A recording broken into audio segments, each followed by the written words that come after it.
Hey there, guys. Frankomatic back. Heads will roll. Let's see if we can finish this thing. And first things first, as several comments and people in my Discord, linked down below as always, have mentioned, I need to fix my helmet. Let's do that now, before I forget.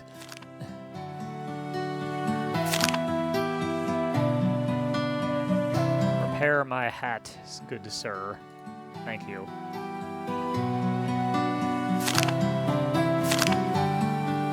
Let's put that back on. There we go.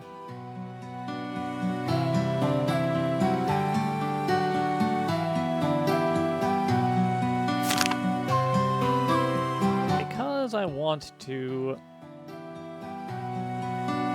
try to get to the end of this,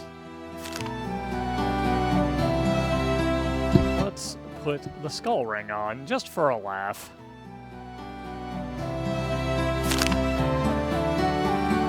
So I will put that in my inventory as well. Okay, so if I recall, we've got no quests left to do. Yeah. We just need to burn the last bit of our time and go to the final battle.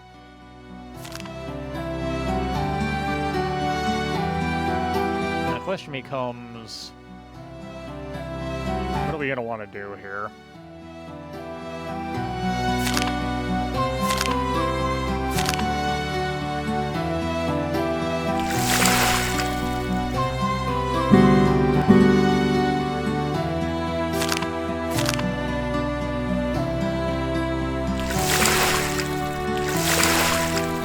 And we're out of time. I guess that's about all we're going to do.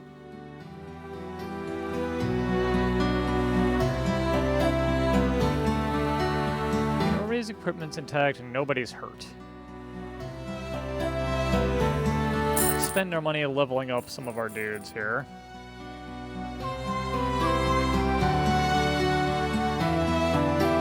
And let's go for it. Having ensured Dupon's support, you once again unite your forces and at the head of the all combat-ready people who could only be gathered in the city, set out on the last campaign. Moving towards the farm at the head of this not-so-small army, you feel that the hour of reckoning is close. For a long time, Rufin and his men escaped justice. To be fair, he should have been put on trial for his crimes a long time ago, back in Cambrai, while still in the Royal Army. But what goes around comes around, sooner or later. Thinking about this, you realize that it was Rufin who, to some extent, became the culprit of your meeting with Olivia. And if you have finished him back in Cambrai, you may never have met the Duchess. What is this, if not fate itself? Unnecessary evil, without which a chain of strange events that have brought two seemingly made-for-each-other people together would never have started. Rufin's cunning and thirst for blood have given you the opportunity to demonstrate your honor and courage. The darkness he created showed you where the light could be shed. And perhaps one would not have existed without the other. Dupon's appearance snaps you out of your thoughts. He tells you that he has recently sent a group of scouts to inspect the mercenary fortifications on the farm, and the results are quite disturbing. Rufin's men have turned the camp into a heavily fortified position. Located on top of the hill, it is soundly protected from heavy cavalry charges, preventing you from pulling off the same trick twice. Dismounted and heavily armed knights slowly climbing up a hill would be an excellent target for archers and crossbowmen. Such a strategy will definitely lead to defeat. The only option, according to Dupont, is to attack with light infantry, which will consist of militia as well as experienced warriors like you and your people. As soon as you're able to force the mercenaries out of the first line of defense, the knights will join in. After that, you will have to rely only on God. You are not very enthusiastic about this plan, but you cannot disagree with Dupont either. The head of the guard is right. Risking knights in such a situation is a sure way to failure. As a result, you have no choice but to lead the first wave of attackers.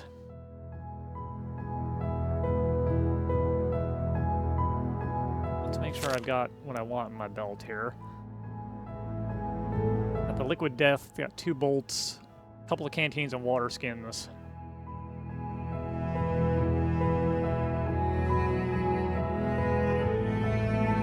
I don't want to break this thing if I don't need to, so let's give it our best.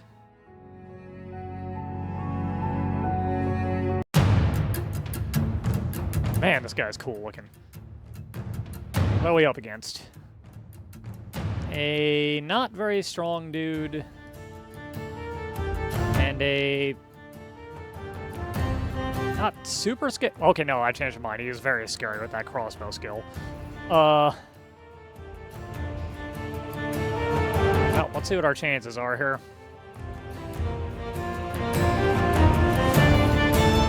78 on that guy. 74 on that guy. Let's try and stun the sharpshooter. And a whiff. Excellent.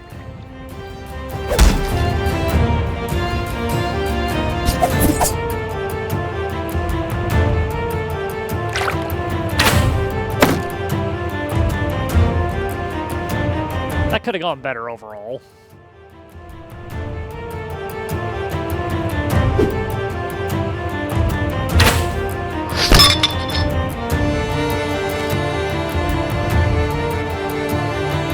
Both have crossbows. That's awesome.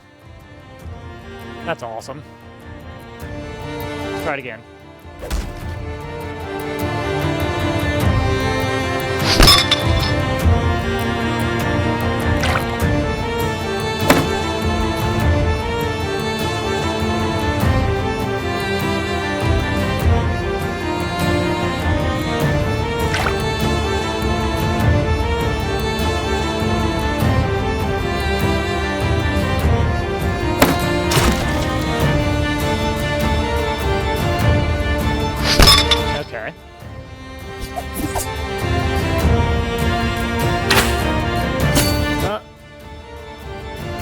Ouch.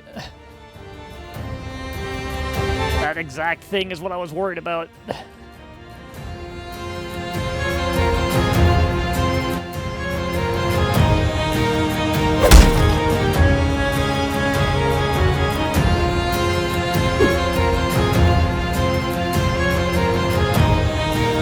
Well, if we survive, we've got medicine back in the camp.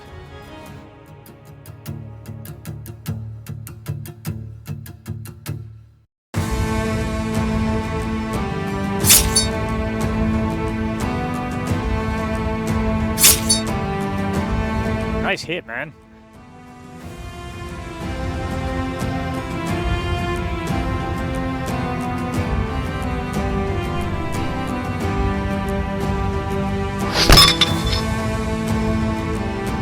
Oh, you stunned this guy, alright.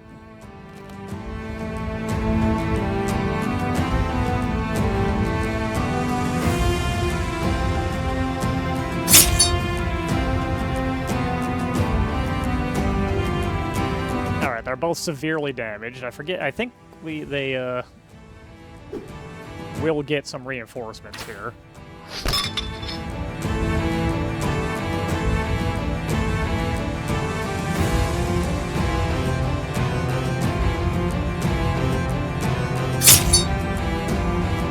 Shatter that man's head, I guess.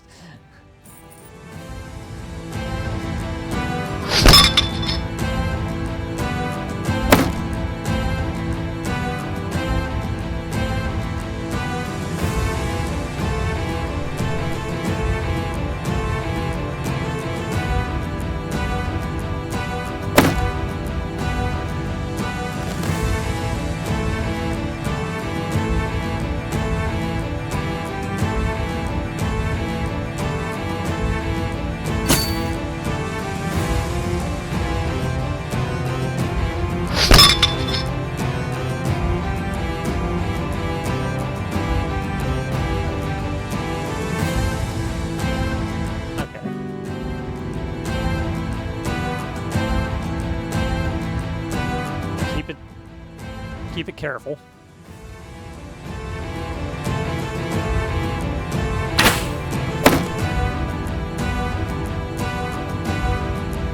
Our buddy's shield is getting close to breaking.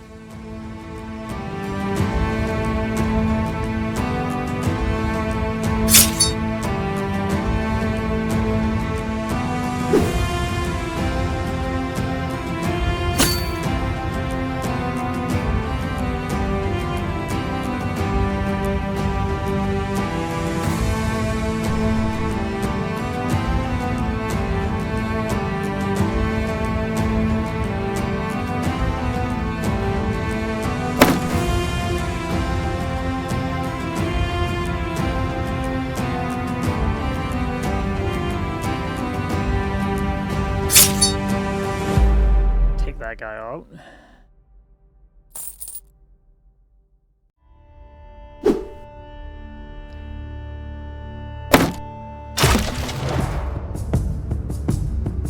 Leave this guy, because he's getting real gassed.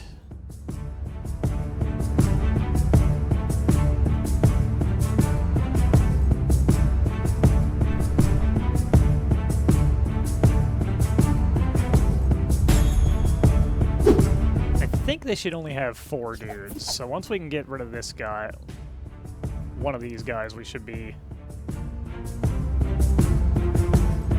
in a good spot. Get rid of that.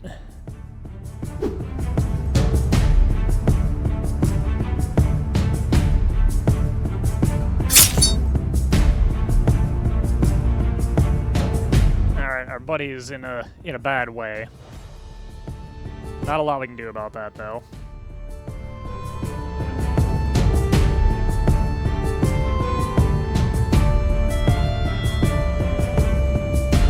He goes down, he goes down.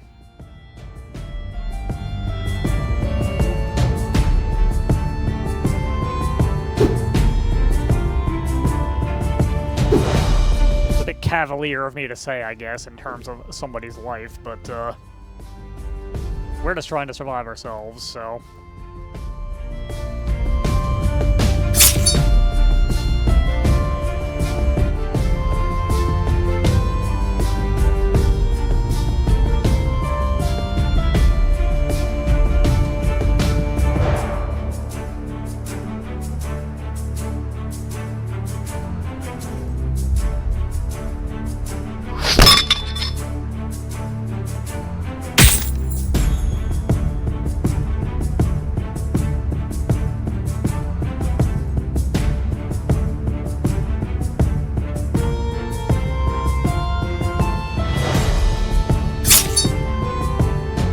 hoping for those crits, but they ain't happening.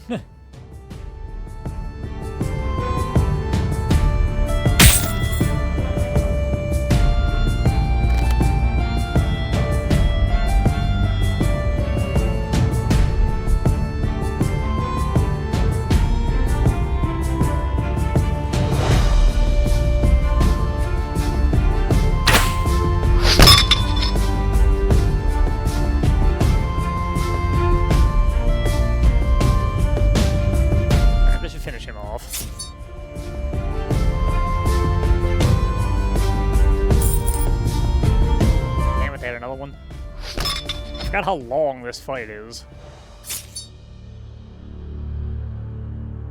Oh well, Gwillem.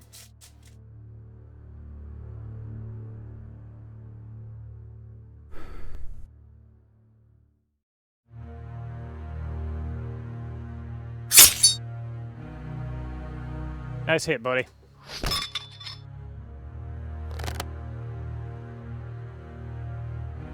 At this point, I think we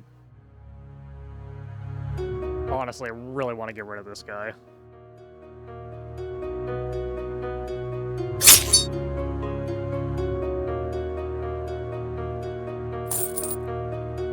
Okay.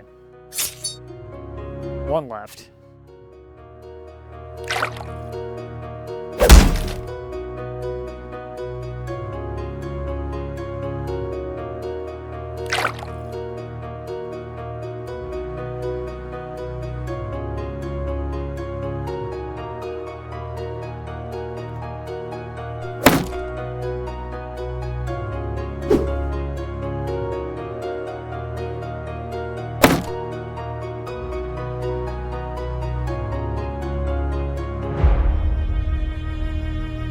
This guy's shield. There we go.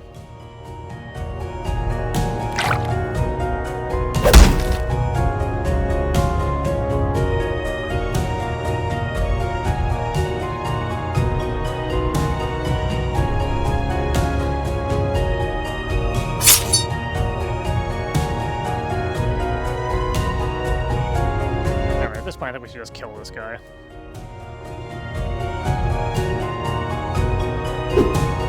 Or we can whiff, of course.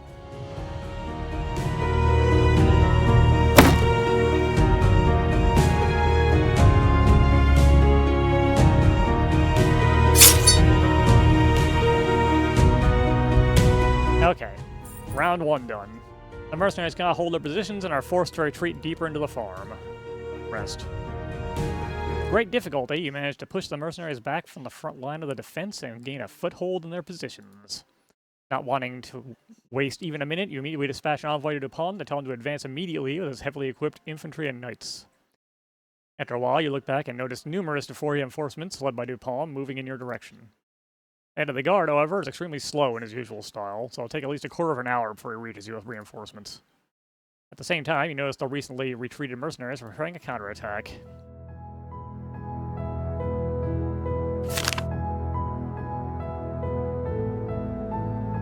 Heal.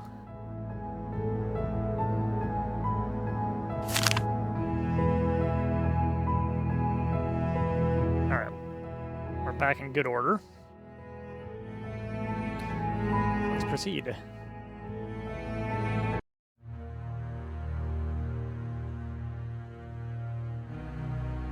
Okay, neither of them have crossbows. This guy has a poisoned mace? Weird. This guy has a also poisoned mace. Alright. Now, first things first.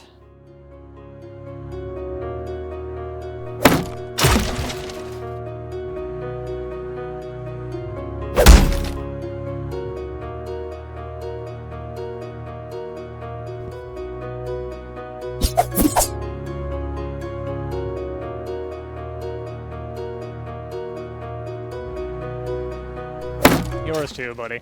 No shield. Get that out of here.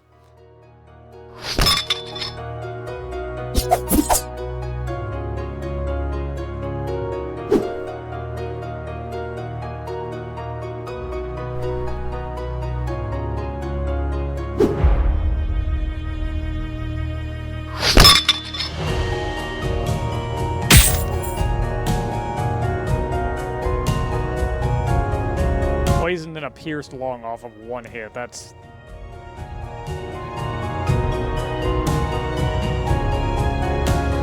amazing.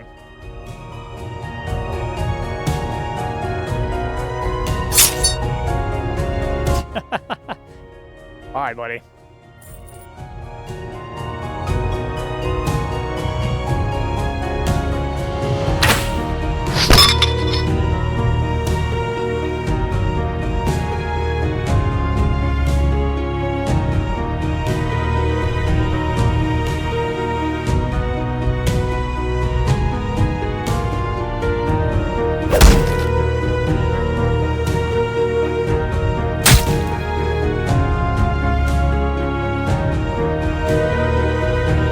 Buddy is once again having a pretty bad time.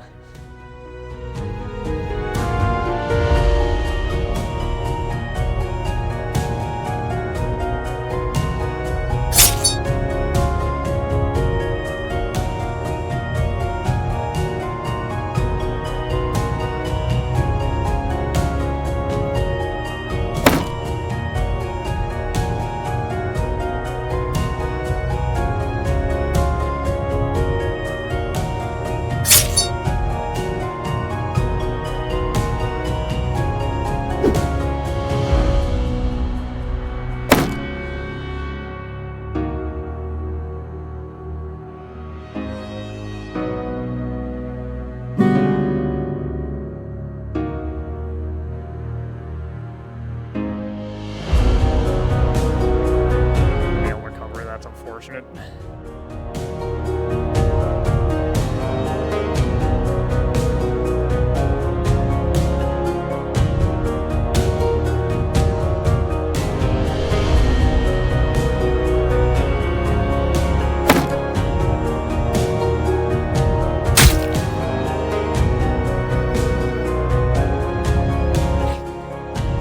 I'm sorry, man. This is going real bad for you, and he's dead.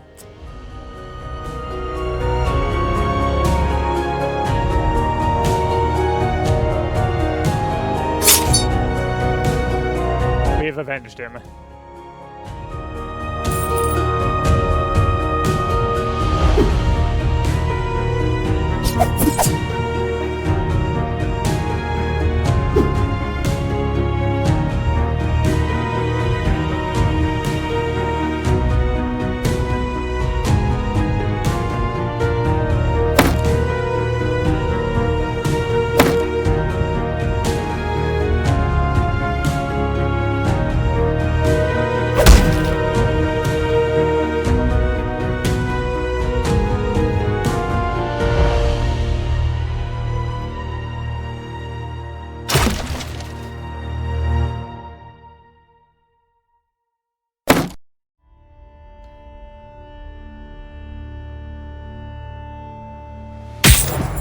Be a long and drawn-out battle.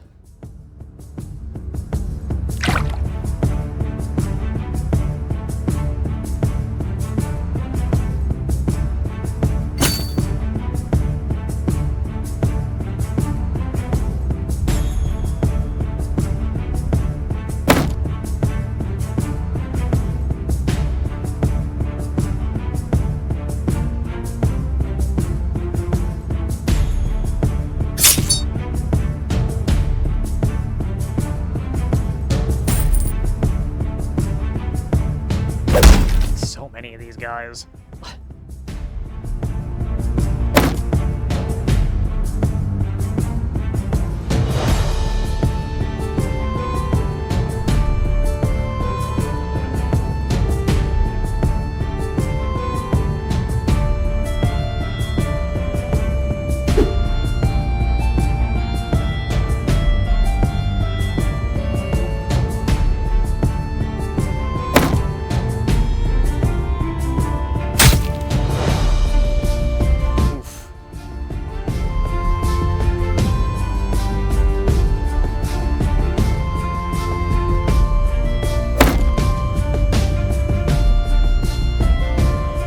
I suspect our team's not making it through this final battle.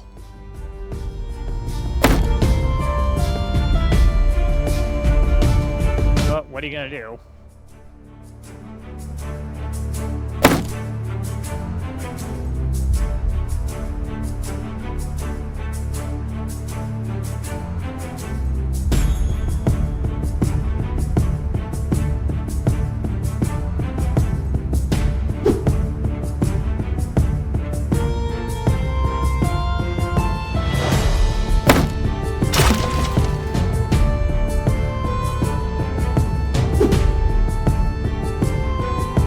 Take the swings when you got them.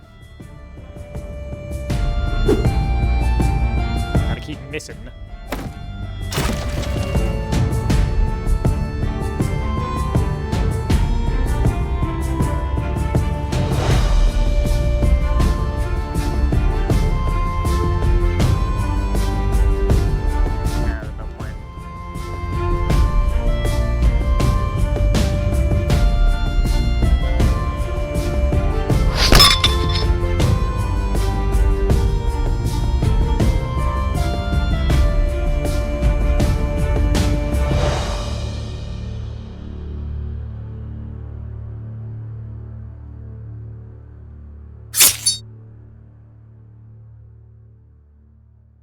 Another one down.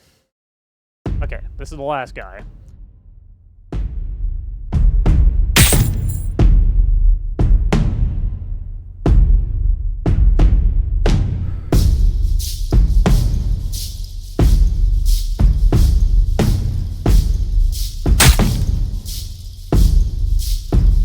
And we're down to our last man.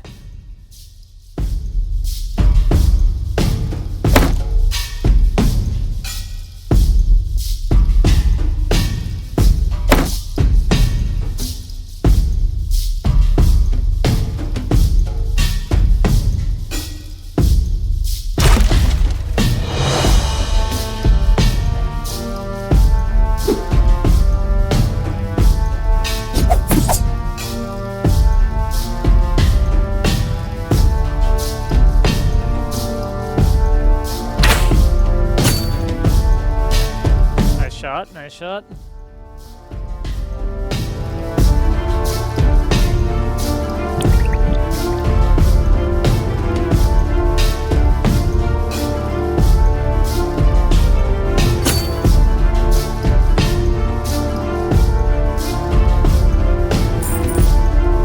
mercenary counterattack fails. Rest. With tremendous effort, you managed to hold your position until Dupon's knights approach. With their arrival, the already faltering forces of the mercenaries begin to fall back, and you rush into the farm. But despite the fact that the battle can already be considered won, you cannot forget about the main target, Rufin. When you break through to Onar's mansion with your people, you find it already deserted and completely abandoned. But just when you already want to give up and come to terms with the fact that you missed your nemesis again, you notice two horsemen hurrying out of the stable and galloping away from the farm. Well, y'all want me to fight him, so chase him down.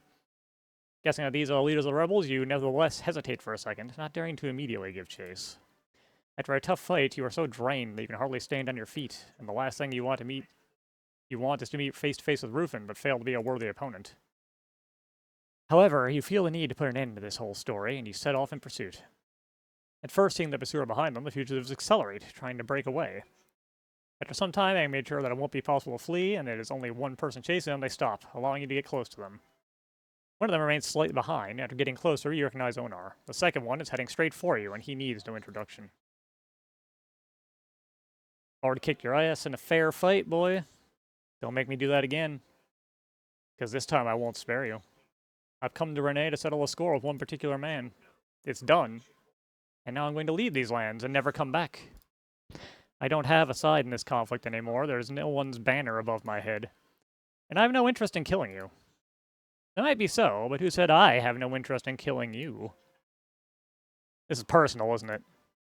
Should be careful with these kinds of grudges, boy. Revenge is not as tasty a dish as it might seem.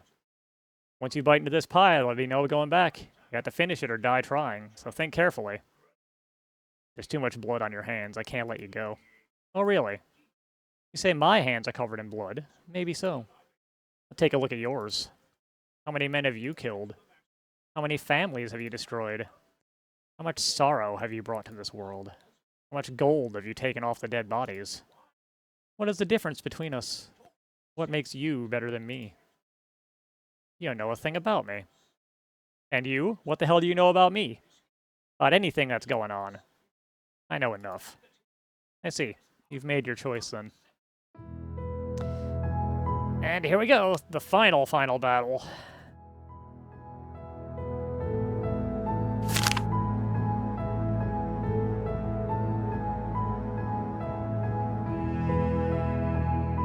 Got one water skin.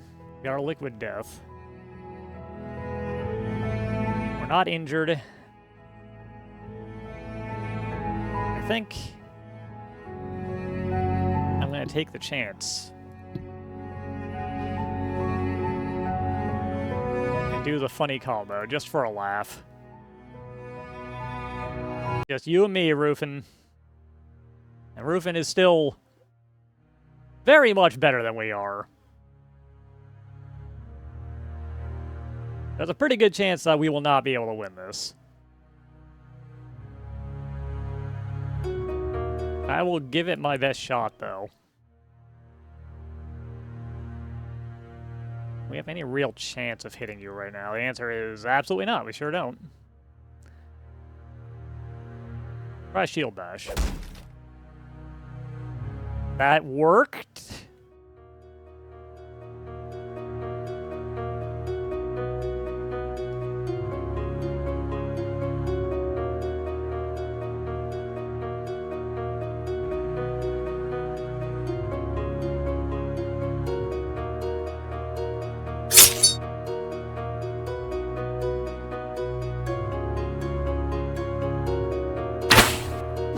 All right.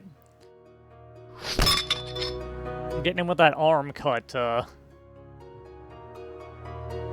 and the poison.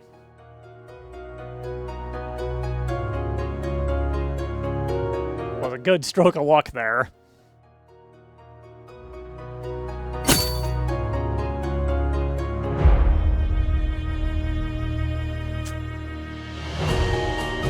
That's unideal.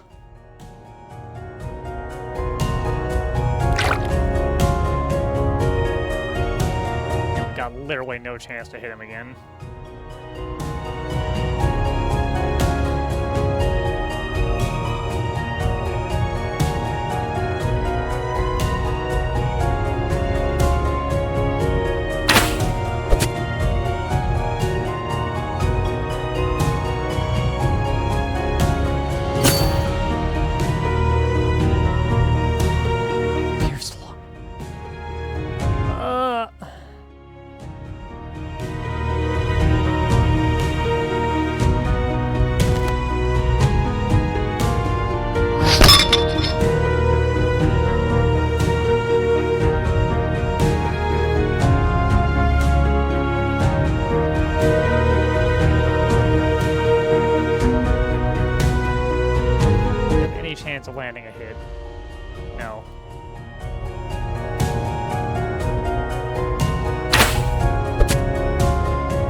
offensive. No, we still don't have a real chance of hitting him.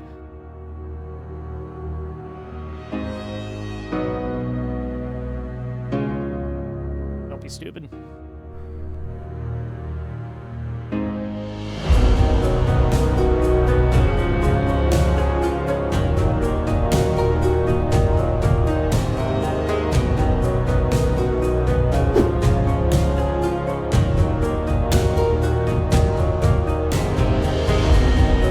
Just beating the ever-living hell out of each other. I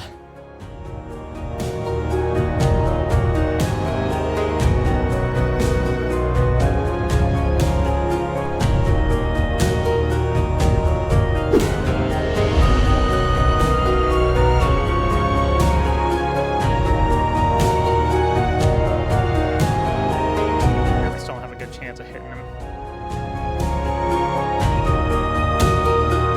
Just let him wear himself out.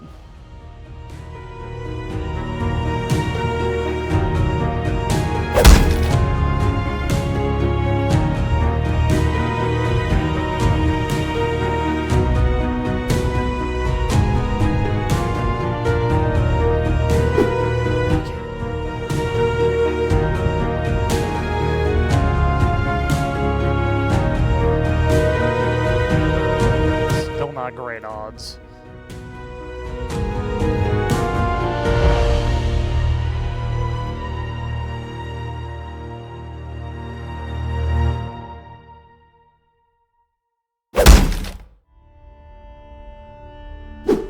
I resisted at that time.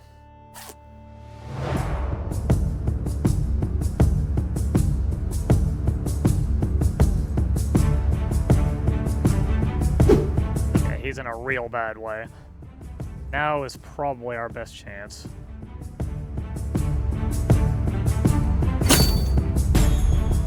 Two.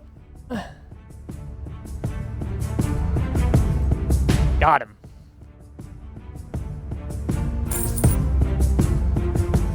Another one of your strikes makes Rufin fall down to the ground.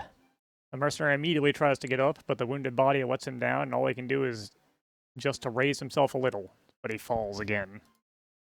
Numerous streams of blood flowing from his wounds in different directions form small rivers and lakes, leaving no doubt that he will never rise again. Realizing that it's over, Rufin exhales. Exhales like a tired person who has been carrying a heavy burden on his shoulders for a long time, and who now, finally, got rid of it. And closes his eyes. If you're used to living hard, Rufin, then dying should come easy. In the end, the last word is yours.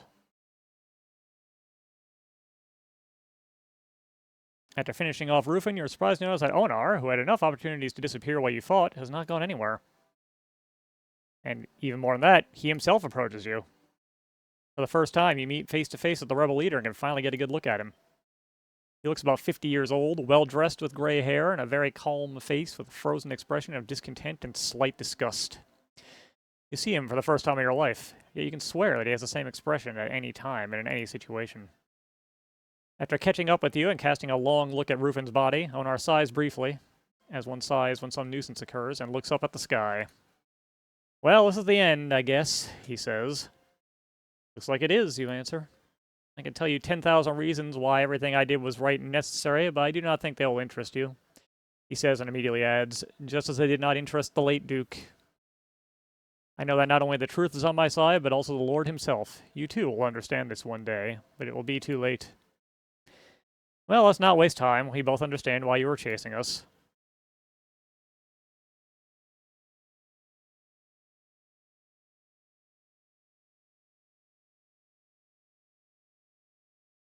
You know what, in for a penny, in for a pound. Onar doesn't resist when you pierce him with your sword. The second dead body falls to the ground, a stone's throw from Rufin's, and the story of the rebellion now truly reaches the end. Yes, killing an armed Onar was not part of your plans, but someone had to do it. At least so that the children of Renee would not have to die of hunger again, and their fathers would not have to die defending the city from the thugs. This is how life works, even though this part is rarely mentioned in the stories about knights and their valiant feats. Every stray dog in the city already knows all the details of the battle by the time you return to Renee. The participants in the battle are greeted as heroes, and after your solemn Entry into the city, its huge gates, instead of being hastily slammed and shut, remain open for the first time in many months. You've won again! I can't even count the times I've said these words. Not sure if I can find a reward worthy of all you've done for me in my city. For whatever it is, it will still be insignificant in comparison with your deeds. But I'll still try. However, I have to ask you one very important question first. I know the rebel forces are completely defeated, but what happened to their leaders, those scumbags Rufin and Onar? Are they dead? I killed both with my own hands. You'll never hear of them again. Didn't expect anything less from you. Now I can finally breathe easy. Well, as I promised you, it's finally time for your reward. I've never met anyone more worthy than you. When we first met, I thought of you as just a useful puppet who would help me defend the city. I had this unexplainable feeling that became stronger with each new minute spent together. And now I can finally say it. I love you. And I want you to marry me. This city should be yours by right, as well as I. Yeah, sure. These are the sweetest words I've ever heard. I love you too, and I agree. In that case, I suggest not to waste any more time. What an image. By marrying Olivia and accepting the title of Duke, you are moving into a completely new role for yourself.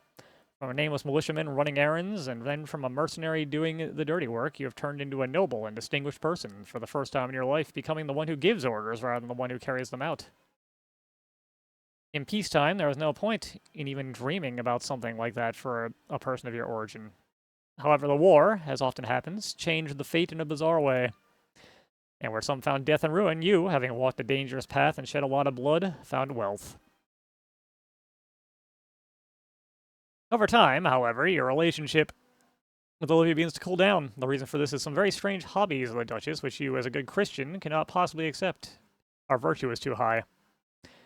If in the first month of your life together it all starts with a relatively harmless fortune-telling on the cards, and soon you notice suspicious treatises on demonology and various heretical teachings in your spouse's possession. In the future, even more terrifying rumors about poisonous rites and rituals that the Duchess performs in secret from prying eyes reach you. Waking up in the morning, you realize I can't go on like this any longer, and it's time to make some kind of decision. Demand answers. Determined to find out what's going on, you share suspicions with Dupont, hoping the head of the guard will help you find the right solution. And carefully listen to your suspicions, Dupont agrees that the Duchess should temporarily be placed under house arrest and thoroughly questioned about everything. Dupont promises to do this today. That's fine that you found a like-minded person. You leave his office in a somewhat elated mood. However, this joy does not last long, as an hour later, Dupont's people come to you and take you under arrest. You spend the night in solitary confinement. In the morning, Olivia comes to you. So what? Are you happy now? What the hell did you think would happen? Do you really think that would let you stop me? Looks to be deceiving, Eric. My skin is soft. My hands are not covered with calluses from weapons, but I have shed no less blood than you. I'm not proud of it, no. However, it is what it is, and you should have carefully thought about what exactly you were getting yourself into before you crossed me. But please don't judge yourself harshly. People always underestimate me, and you are not the first to fall victim to short-sightedness. So the accusations are true? All of them? We could have been together, you know. When you came into my life, I felt something real. It seemed to me that I am able to breathe again for the first time in years. For some stupid reason, you felt a burning desire to go and ruin everything. Why? For what? For the truth, I guess. Truth, please tell me that you were joking. Justice too, maybe. Oh, so you're this kind of guy. For the sake of truth and justice, I see. Look at yourself. Listen to what you're saying. You're pathetic. I thought you were different, but you're the same as that fool de Montfort. My eyes have been opened. I would open yours too. We would be happy. All you needed to do was not get in the way, but you couldn't do even that. You're a monster. Maybe. It's better to reign in hell than serve in heaven. I've spent half my life as a good God-fearing girl, pleading with God to ease the burden that has befallen me and my family. I prayed every day, not daring to deviate one iota from the words of the Holy Scripture. I was an example of true piety. What did I get in return? My father was killed in the war, my mother tortured to death by bandits, and a baby brother who starved to death. Oh, and I also forgot about the treacherous sister who abandoned us and drove off to arrange her own life. What a nice word for piety, isn't it? Therefore, there's no need to tell me about justice, truth, and God, for none of this exists. In this world, there is only your own will. The will for a better life, the road to which runs over the dead bodies of the weak and stupid people blinded by their fears. I was hoping that you would stand beside me, and I would finally not have to be alone anymore. But now I see who you really are. See that you are nothing more than a pathetic blind man, drugged by your own fears and desperately trying to force yourself to believe your own lies. Just another step on my journey. Goodbye, and thank you for your service to Renee. With these words, Livia departs, leaving you alone in the cramped prison cell. After looking around inside, you're forced to accept the fact that there is no way to get out on your own. The complete isolation in which you sit over the next 24 hours is interrupted only once, when the tough warder brings you a plate of cold porridge and a quarter of a piece of stale, moldy bread. To the questions about why you are here and what awaits you, he responds with a crooked grin, and only walking away he answers. Tomorrow morning you'll be executed. Realizing there's nothing you can do now, you wait for morning to come, secretly hoping for a miracle. And a miracle happens. At night, the men from your squad break into prison, swords in hand. They promptly deal with the guards and release you. The road to freedom, however, is immediately blocked by a group of city guards who have heard the noise and arrived just in time. I thought we were done, but as it turns out, we got a little bit more. And we're still very messed up.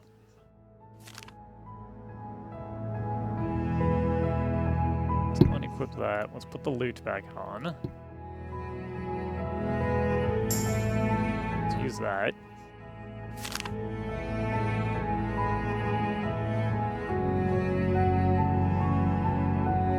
There's not really anything else we can do. We just gotta go for it.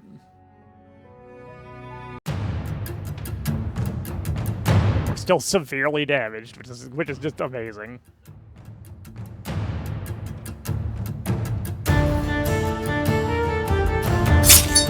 This poor guy is really no match for us, though.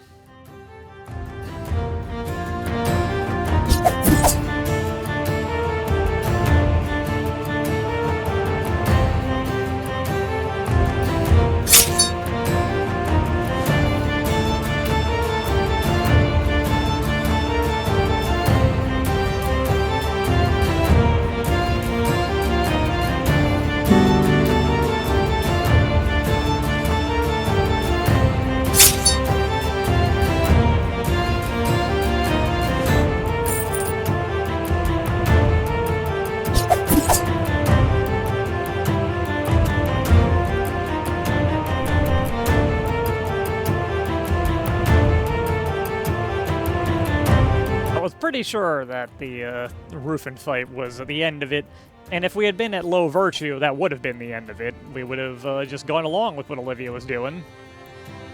No questions asked. That ain't who we are, though.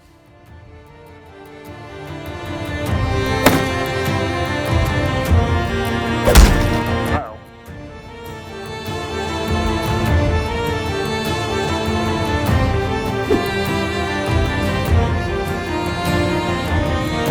Luckily, despite the fact that we were stunned, that guy somehow missed us.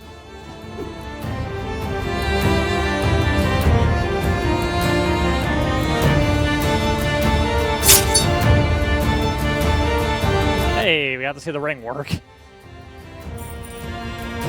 Deal with the guards without any problems. Rest. Your people urge you to get out as soon as possible so not to waste precious time. However, before you go, you have an opportunity to look through the prison warehouse.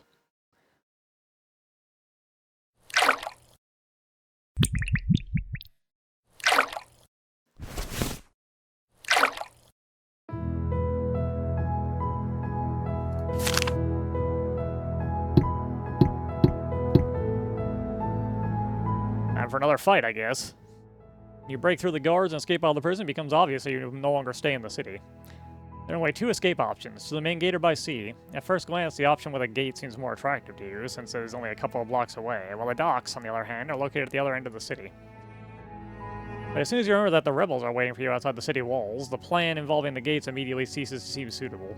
And one of your soldiers reports that there are several ships at the city docks, one of which will be quite capable of requisitioning. You decide to break through the whole city. While you're regrouping your troops and deciding in which direction to move, news of the daring escape of a dangerous criminal and a gang of henchmen have already spread over Renee, turning it into a buzzing hive. And the bounty assigned to your head added not only guards, but also plenty of urban adventurers, so a number of opponents.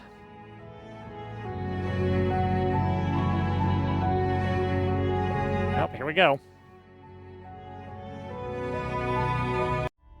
We're in Renee, Upper City.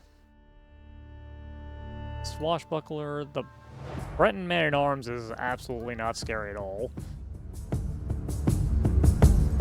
Swashbuckler is more frightening.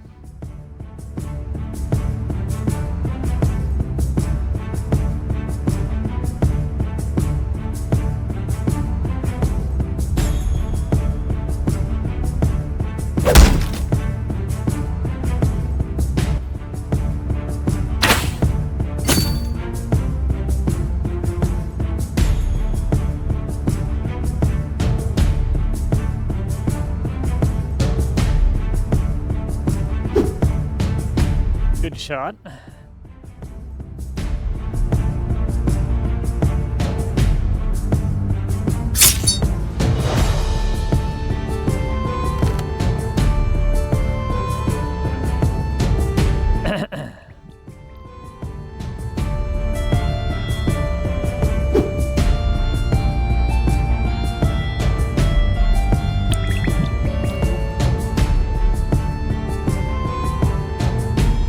Rid of the Breton Man-at-Arms.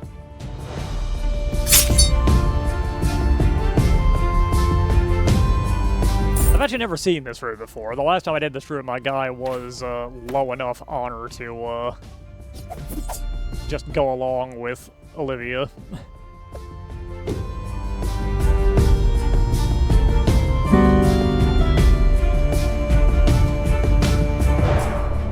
So I'm curious to see where this ends up ending. Oh, we're gonna be running a bit long today.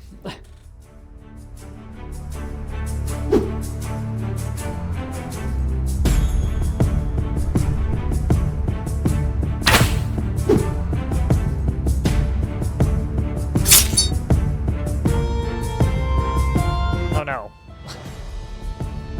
Our last man.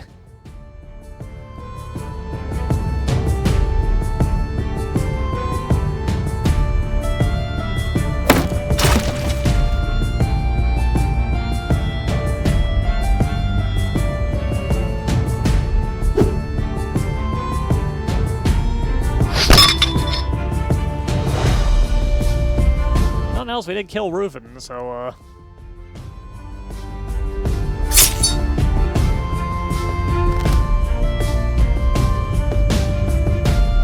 the will of the people was respected.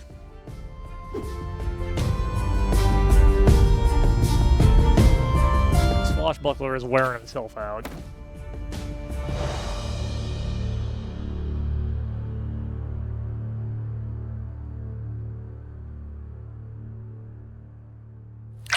Speaking of wearing himself out, we ain't doing so hot on that front either.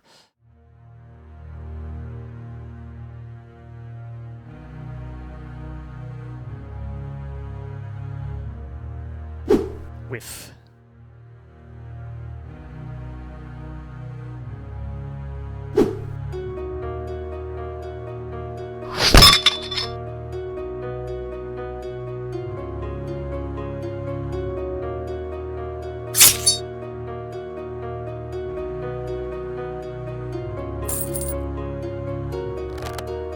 One guy left. Our Swashbuckler.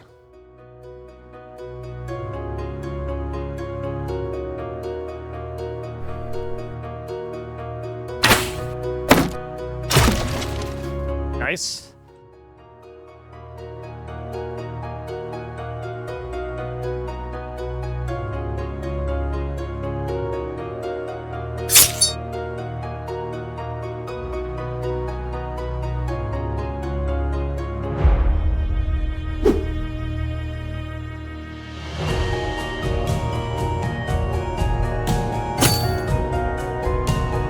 One hit point. That's frustrating.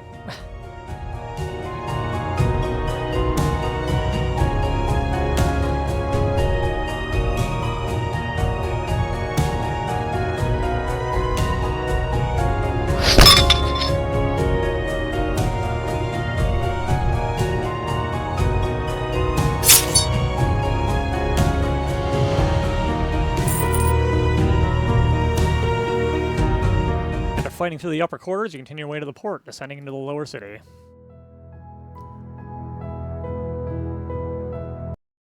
What are you looking at this time? Two guys that aren't super scary. The city guard has got some stuff I don't like, though.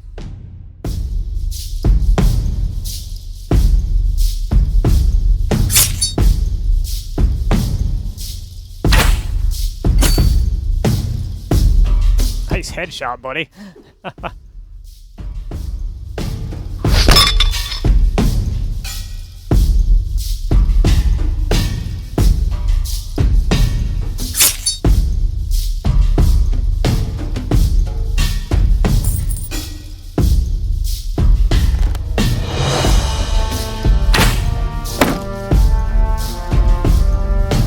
Shield.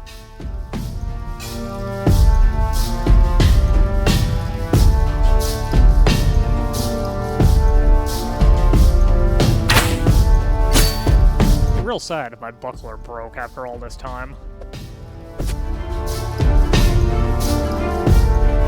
No, my man.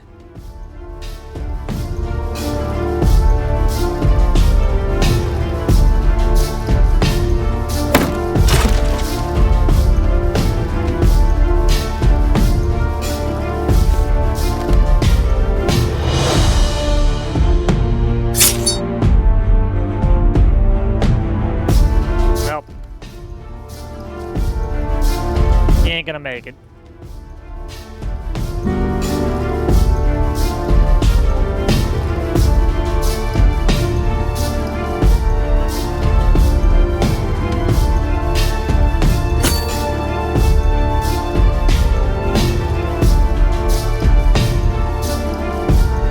Sorry, Sour Herbert, you lasted so long.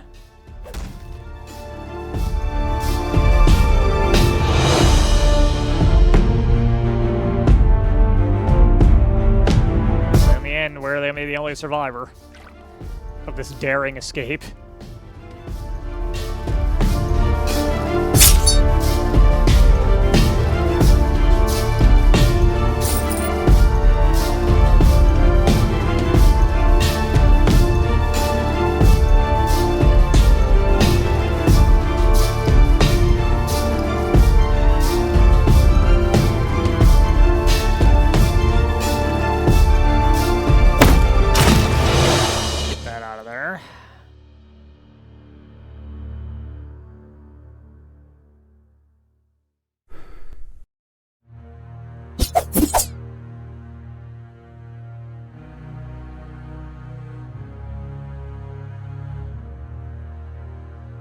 Alright.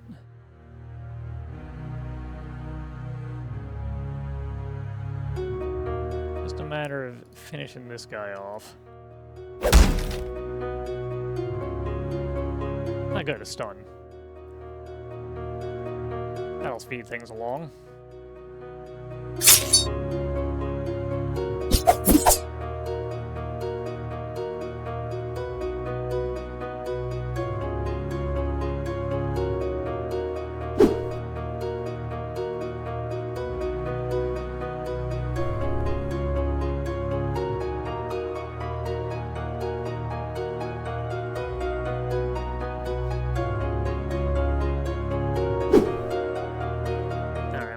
We need to end this fight.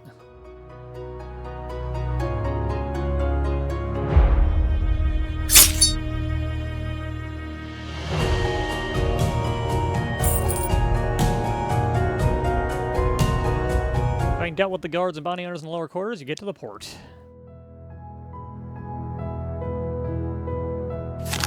Anything in here left that might be of value to us? Nope.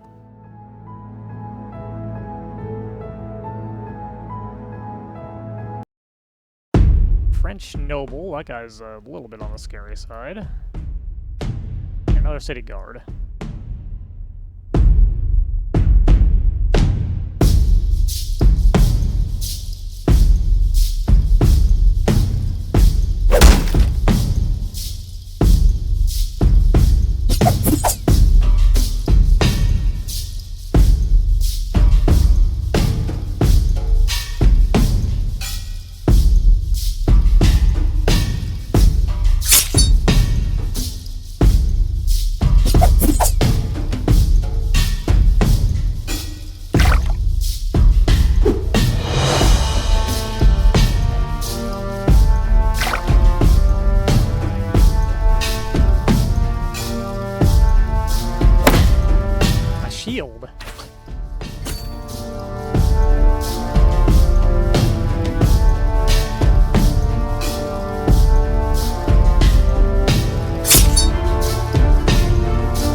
let the noble just gas himself.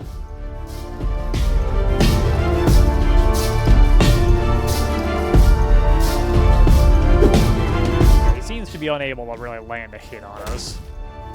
This is gonna get really frustrating, though.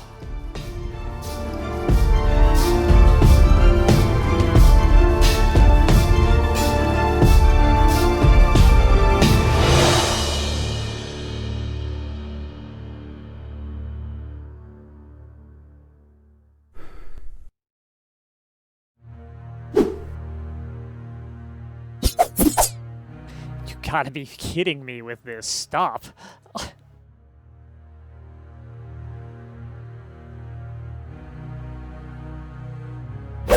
Oh my fucking god.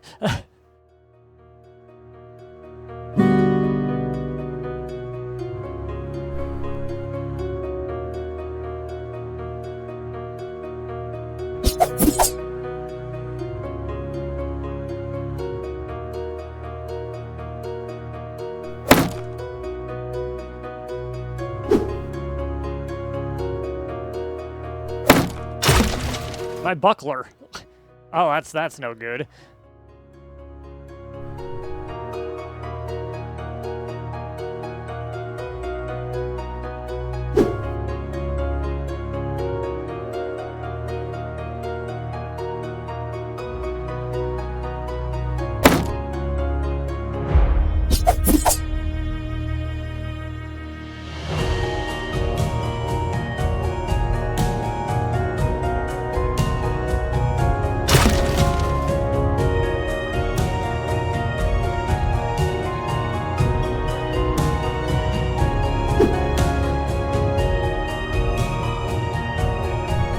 Okay.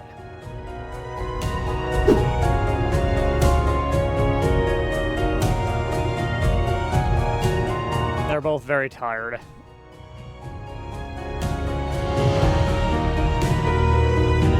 We're also getting a bit tired, though.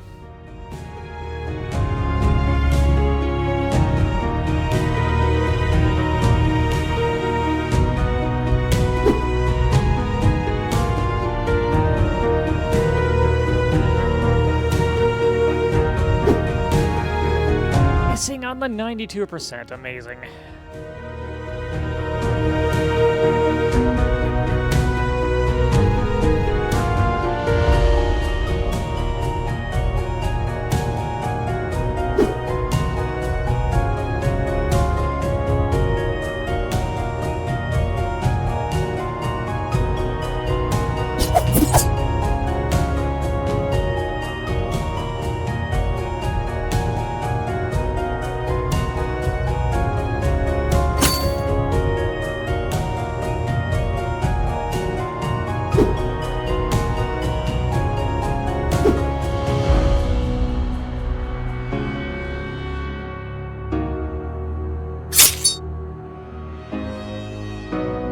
Okay.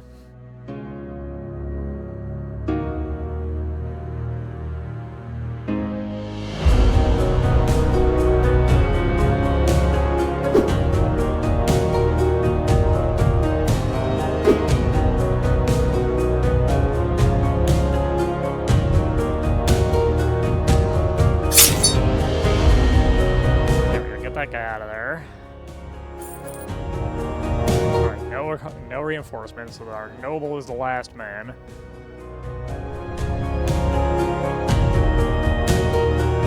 Our buckler made it all the way to the end here, and it finally broke. I can't believe it. Actually, a little depressed. Alright, we can take our time with this guy now.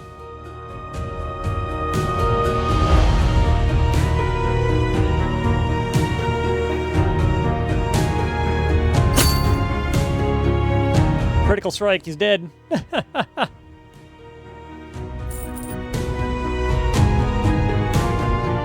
gonna rest just in case. The last desperate attempt of the Rene defenders The last desperate attempt of Rene's defenders to stop you fails. After breaking through the guards and knights, you successfully board a merchant ship moored in the port. And I saw that achievement pop up. Its team, though, was not very happy with your appearance on board, and at first even demands that you get off. However, you quickly managed to convince them. And soon Renee had left astern. You gotta be kidding me. During the voyage, you think about your future and come to the conclusion that after everything you've been through, you have zero desire to go back to quiet peasant life, and so you decide to continue your career as a mercenary, since the demand for them, considering the times, looks to be extremely high.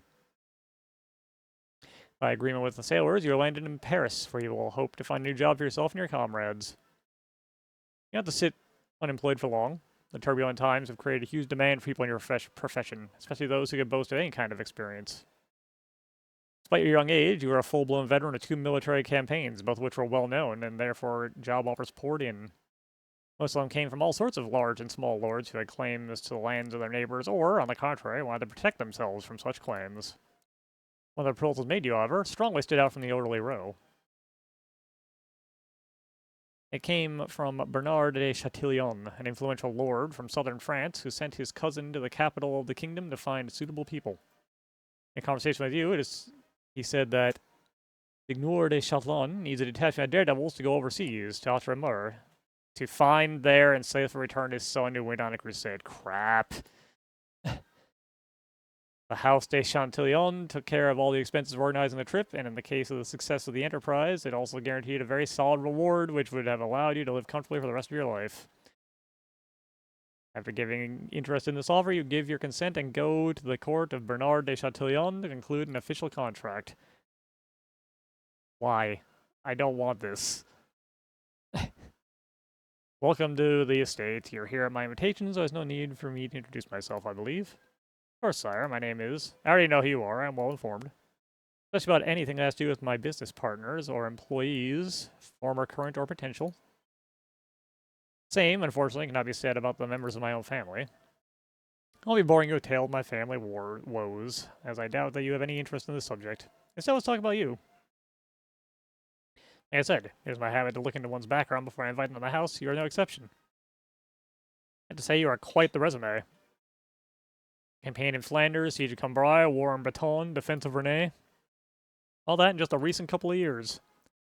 My sources weren't able to shed any light on your affairs in England before the war, but at that point I already possessed enough information. Not to believe you're exactly the man I require for the job. A job that might easily prove to be way too dangerous for anyone with less experience. I'm all ears, sire. Very well. Let's get to the point then.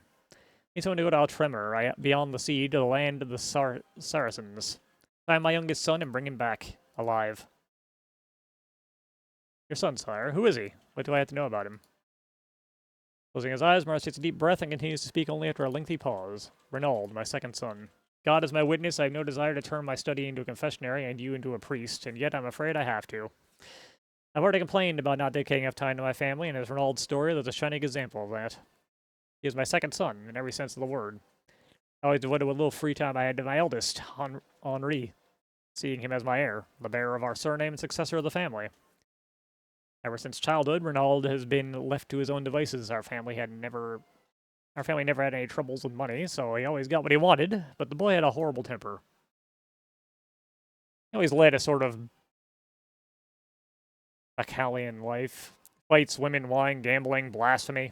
Renaud fell prey to each of these vices from a young age, and the situation only worsened over the years. Didn't think too much about it when looking at him back then. On those rare occasions when I did find time for my younger son. Who cares? Just another Sunday service missed, another bloody street fight, another drunken brawl, another whore in his bed. Real man always wants more fights, women, and wine, so I thought, it's nothing. Then one day, when my eyes finally opened, I saw the truth. I saw a horrible abomination of a human that replaced my son. Not even a human, a thing corrupted by every vice imaginable and reveling in its impunity. But even then, I didn't have enough of basic love for him and simple honor to put an end to all that. Instead, I preferred to turn a blind eye and just pretend that nothing was happening. Till it was too late. Started showing interest in Eleanor, daughter of Etienne Gautier, an Italian merchant. But when she did not reciprocate his feelings, Renaud started to threaten her. Eleanor's brother stood up for her, and Renaud killed him. Could have ended even worse for the poor girl if Renaud hadn't been arrested. I won't bore you with further details. He was about to be executed, and my family's reputation was about to be forever stained, and I swear to God, I did not know which of those two was scaring me most. I used my wealth and connections to pull some strings and snatch him from the executioner's block at the last minute, but for obvious reasons he could not remain here any longer. So I grabbed on the first opportunity to get him as far away as possible.